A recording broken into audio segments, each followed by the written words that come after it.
Have you ever wondered where programming is headed after artificial intelligence? One topic that's slowly entering the real world is quantum programming. But what exactly is quantum programming? What is it supposed to change? And how does it even relate to our current world? What is quantum programming?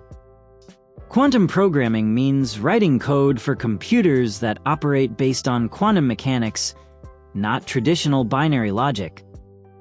In the classical world, bits are either 0 or 1. But in the quantum world, we use qubits quantum bits. Qubits can be 0, 1, or a combination of both. This is called superposition. This unique property allows quantum computers to solve certain problems, ones even today's supercomputers struggle with in a very short time. Why does it matter? What can it do?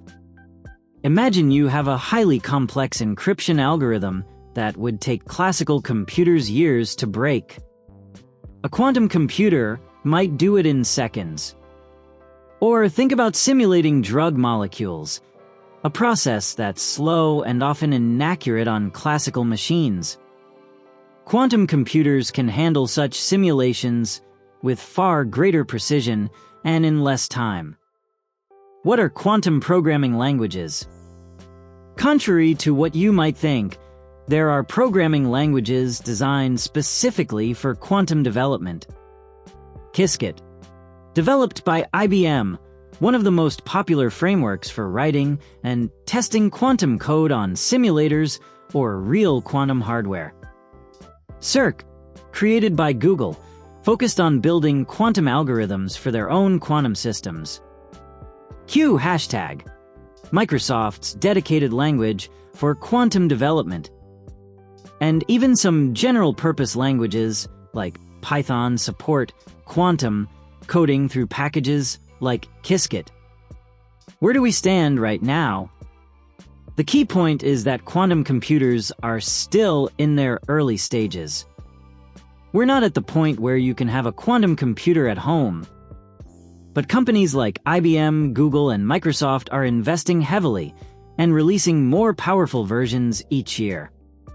So if you're looking for a field with massive future growth, quantum is a solid bet. It's still niche and specialized now, but just like AI a decade ago, it could soon revolutionize the tech world. Quantum programming isn't mainstream yet, but right now is the perfect time to get ahead of the curve. What do you think? If you had the chance, would you want to dive into the world of quantum? Let me know in the comments. Your question might be the topic of our next video.